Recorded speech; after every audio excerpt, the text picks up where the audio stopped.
Representação e materialidade, metamorfose e apropriações espaciais no discurso da transposição do São Francisco.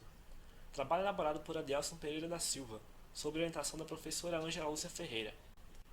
Conhecido por suas grandes dimensões, o Velho Chico, como é popularmente chamado o Rio São Francisco, tem sido importante para o Brasil desde o período colonial, quando foi vetor de ocupação com as fazendas de gado. Posteriormente, seria alvo de propostas de intervenção técnica, que envolviam desde o melhoramento da navegabilidade, construção de perímetros irrigados, geração de energia até a transposição de suas águas. Muitas das obras propostas foram concretizadas durante o século XX. A transposição, porém, só começaria na primeira década do século XXI. As discussões sobre a obra se arrastariam durante 150 anos, intermitentemente, desde o Brasil Império, envolvendo estratégias de discurso e sofrendo readequações.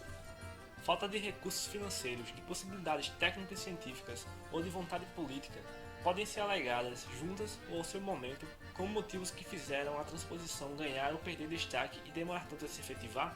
Assim, analisar os diversos momentos da discussão sobre a transposição e a relação do ressurgimento do tema no debate político com os períodos de estiagem, além do uso da cartografia como argumento, é o objetivo deste trabalho. Sobre os aportes teóricos de Brian Harley e Carl Schollinger, examinou-se os documentos históricos que tratam do fenômeno das secas, relatórios e mapas oficiais, os quais embasaram a discussão sobre a obra.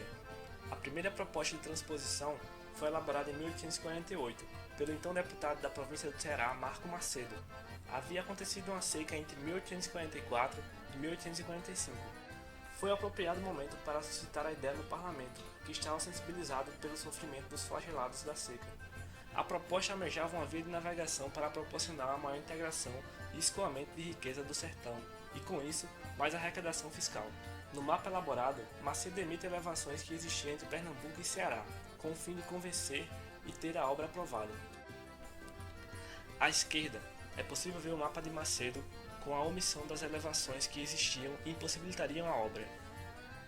A segunda proposta de transposição foi elaborada pelo engenheiro Tristão Franklin, que a publicou em 1886. Em seu mapa, Tristão criticava o mapa de Macedo, procurando demonstrar a real possibilidade da construção dos canais da transposição. O projeto previa aumentar a área de irrigação e evitar inundações. A terceira proposta de transposição foi elaborada pelo engenheiro Guilherme Lane, em 1913, para a Inspetoria de Obras contra as Secas. Após uma sequência de secas de 1898 a 1900 e de 1903 e 1907, o fenômeno receberia cada vez mais atenção ao ser enfrentado como um problema nacional, um obstáculo ao progresso. O enfrentamento das secas foi institucionalizado com a IOCS, e em 1909 a transposição voltaria a ser pensada. Após estudo, o órgão deu parecer negativo para a obra, devido às limitações técnicas e os altos custos que surgiriam a partir da constatação da diferença topográfica entre as bacias dos rios. O parecer da IOCS em 1913 deixou o assunto fora dos holofotes, até que em 1970 foi construída a barragem de Sobradinho, havendo a esperança de que com a elevação das águas a obra pudesse ser realizada. Em meio à sequência de secas que aconteceria em curtos intervalos, a partir dessa década, haveria retomada do assunto com a produção de vasta bibliografia.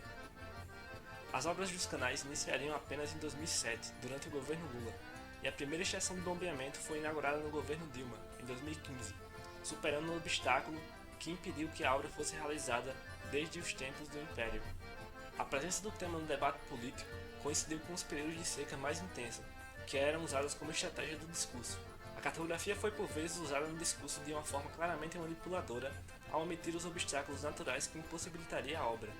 A exemplo do mapa encomendado por Macedo, que buscava angariar fundos de investimento da União, questões criticadas na proposta de Tristão. No mapa da IOCS, a cartografia feita com maior rigor técnico, a partir de detalhados levantamentos de campo, serviu de argumentação para a não realização da obra. Se por um lado, conforme explica Harvey, o conteúdo dos mapas tinha uma tendência a criar o que é chamado de desvios, distorções, variações ou abusos em relação à realidade, por outro, as discussões dos períodos de seca também demonstraram uma intencionalidade. Tem-se que ver criticamente a que atende o discurso político que no material cartográfico se fundamenta. No entanto, pode-se dizer que toda essa discussão e material gráfico elaborado foi importante para se construir a cultura técnica que resultou nas propostas de transposição do Rio São Francisco.